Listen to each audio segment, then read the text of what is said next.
Merhaba oyun severler, son zamanlarda bağımsız oyun tavsiyelerinde pek bulunmuyor. Özellikle ekonomik olarak uygun olan bağımsız oyunlar çoğu zaman dikkatimi çekmiştir. İçlerinde beğendiklerim de oluyor, beğenmediklerim de. Fazla boş vaktim olmasa da fırsat buldukça bağımsız oyunları deneme fırsatım oldu. Bu videoda bu ay deneme fırsatı yakaladığım birbirinden farklı 5 bağımsız oyundan kısaca bahsedeceğim. İçlerinde gerçekten çok başarılı olduğunu düşündüğüm oyunlar da var, bilginiz olsun.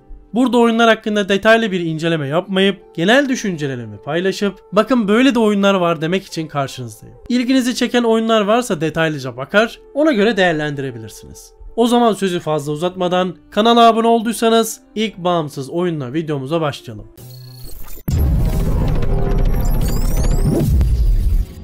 Die for Valhalla. Valhalla için öl. Oyunun kendisini bilmem ama ismi gerçekten havalı. Viking temasını seviyorsanız, böyle indie kafa dağıtmalık oyunlarda vakit ayırmayı düşünürseniz bu oyun ilk tercihiniz olabilir. Oyunda bir Valkyrie oynuyorsunuz. Bu Valkyrie'nin de en büyük özelliği ölmüş savaşçıların mezarlarını diriltip kontrol edebiliyor olması.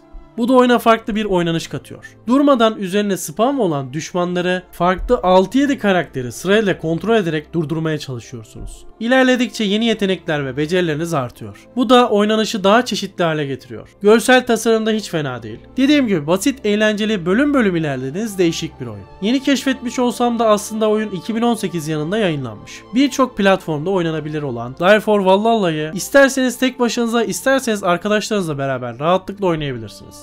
Düşük sistem olması da cabası. 20 TL bandında olan fiyatı size cazip gelmese de indirim dönemini bekleyebilirsiniz. Siz indirimi beklerken fiyatın hakkını fazlasıyla veren bir oyuna devam edelim. Scene. Bu oyunu ilk gördüğümde, ki nerede nasıl gördüğümü de hatırlamıyorum ama acayip dikkatimi çekmişti. Birçok videomda bahsetmişimdir. Inside benim için özel oyunlardan bir tanesidir. Bu oyunda ona benziyor diye aldım. Aldım ama Inside ile hiç alakası yokmuş. Ona rağmen bayağı bir sevdim. Hele ki 6 lira gibi bir fiyatı var, kesinlikle alınır. İndirimde 2 liraya kadar iniyordu hatta. Neyse efendim. Unreal Engine ile geliştirilen platform parkur bulmaca odaklı Scene bir çocuğun dramatik hayatını ele alıyor. Çocuk da büyük ihtimal ya Fener'dir ya Galatasaray'dır. Zira durmadan ağlayan bir çocuk çünkü. Yani demem o ki hikayesiyle sizleri etkilemeyi başarıyor. Oyunun temposu da bayağı bir yüksek.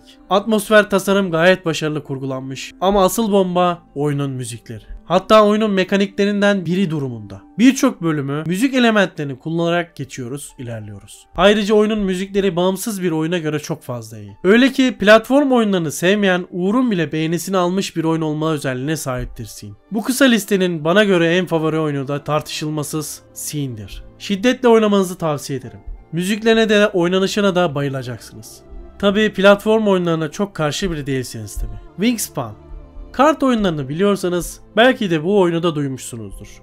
Zira benim kart oyunlarına aram olmadığı aşk. Ama bu türde keşfettiğim oyunları da sizlere iletmeyeceğim anlamına gelmez. İşte Wingspan da bu oyunlardan bir tanesi. Kendisi kutulu kart oyunu aslında. Bu kutulu oyunun dijital versiyonu. Daha önce ne kutulu versiyonunu ne de dijital versiyonu deneme fırsatım olmamıştı. Ama şöyle bir baktığımda hem sanat tasarımı hem de teması itibariyle emsallerinden farklı bir kart oyunu bizlerle. Özellikle aile oyunları arasında kesinlikle bu oyun olmalı. Doğa ve kuş meraklısı olan kardeşlerimize de kesinlikle bir göz atın diyebilirim. Oyunda yanlış bilmiyorsam eğer 200 civarı farklı kuş türü var. Belki de bu oyun sayesinde farklı kuş türlerini tanıma fırsatınız olacak. Oyundaki temel amacımız da yüksek puan elde ederek kuş koleksiyonumuzu genişletmek. Vurdusu kırdısı olmayan gerçek kuş sesleri eşliğinde oynayıp huzur bulabileceğiniz bir oyun. Janitor Blades. Şimdi sizi çiçeği burnunda 7 Nisan'da çıkmış olmasına rağmen kullanmış olduğu atmosfer ve tema ile bizleri 90'lı yıllara götüren Janitor Blades ile tanıştırmak istiyorum. Kendileri korku gerilim türünde bir oyun olmakla beraber bunun kurgusunu çok farklı bir yöntem ile yaparak oyuncuları şaşırtmayı başardı. Arabayla seyahat ederken bir kaza geçiriyor ve yolumuz eski bir Atari salonuna düşüyor. Janitor adlı gizemli bir Atari makinesi kendisiyle oynamamızı söylüyor. Bunu yaptığınız andan itibaren de esrarengiz ve korku dolu anlar bizi bekliyor. Benim gibi yer yer retro oyunlara merakınız varsa bu oyun gerçekten denebilir kalitede duruyor. Çocukluğumuzun en güzel yıllarının geçtiği Atari salonlarının bu kadar korku dolu bir şekilde tasvir edilmesi ironik olsa da oynamaya değer güzel bir oyun gibi duruyor.